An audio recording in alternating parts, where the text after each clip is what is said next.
Welcome to our Crypto News in 10, a daily podcast bringing you the latest news about crypto in under 10 minutes. It's Sunday, April 5th, 2026, and we've got a tight lineup. The Ethereum Foundation just ramped up staking with its biggest deposits yet. Say's EVM migration week kicks off with Kraken wiring in native USDC and USDT. Washington's rulemakers quietly advance crypto guidance that's being digested into the weekend. Bitcoin ATMs continue to disappear across the United States. And a new quantum computing paper puts eye-popping numbers on what it would take to break Bitcoin mining. Let's get you caught up in under 10 minutes. First, Ethereum's treasury just leaned harder into staking.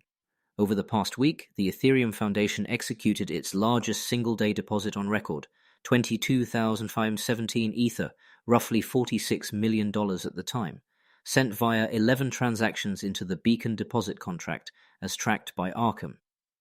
That push was followed on April 3rd by another wave, around 45,000 Ether, bringing the foundation close to a stated goal near 70,000 Ether staked, with rewards earmarked for grants, research, and securing the network.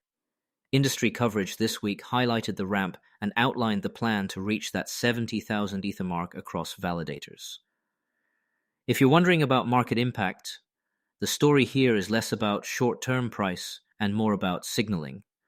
An anchor investor for Ethereum's security budget committing to a steady programmatic staking cadence that can translate into rising validator counts and, over time, a modest tilt to ETH's supply dynamics through rewards, even as broader macro drives price day to day.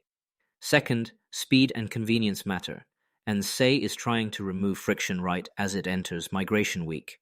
Kraken has enabled direct USDC and USDT deposits and withdrawals to the Say EVM, giving users a native, no-bridge stablecoin rail into the ecosystem.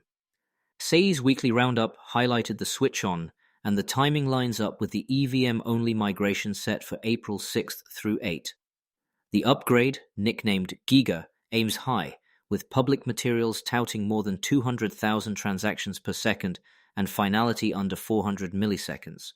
Coinbase has also signaled operational support. Why it matters: native stablecoin rails can turn a Layer 1 or EVM chain from a speculative venue into usable plumbing for apps, payments, and market making.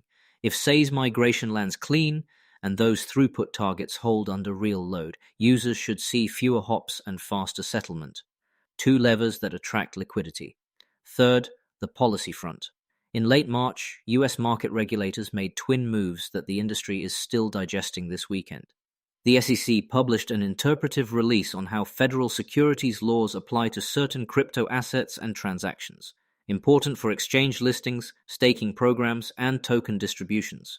In parallel, the CFTC issued final guidance on how non-security crypto assets fit under the Commodity Exchange Act, sharpening the boundary between securities and commodities treatment.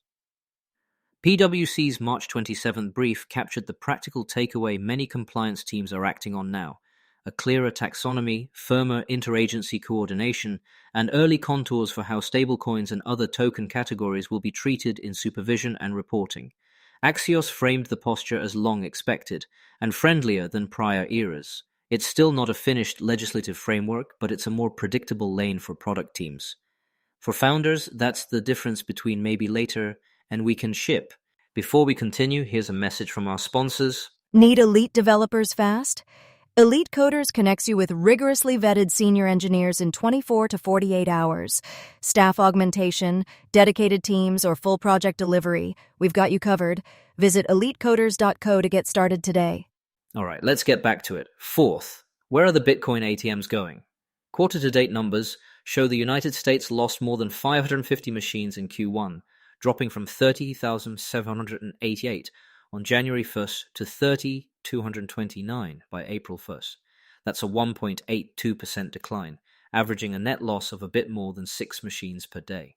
Data from Coin ATM Radar, compiled by Finbold, extend a trend we saw last year as operators face tighter compliance costs, shrinking spreads, and competition from cheaper on-ramp options. Bottom line, retail cash to crypto still has a place, but the footprint is consolidating into larger, better capitalized networks with stricter KYC.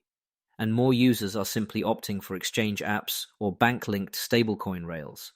And fifth, that quantum threat headline you saw, let's put numbers on it. A new paper on Archive estimates that mounting a direct quantum assault on Bitcoin's proof of work at January 2025 difficulty would require on the order of 10 to the 23rd qubits and around 10 to the 25th watts.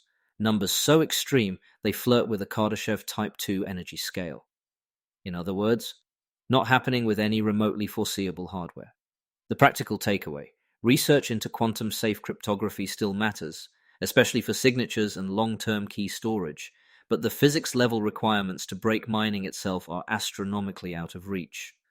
Don't ignore quantum, but don't let it drive your 2026 portfolio either. Quick recap before we go. Ethereum's foundation made its biggest single-day staking move and is closing in on a 70,000 Ether target, a strong signal for network security.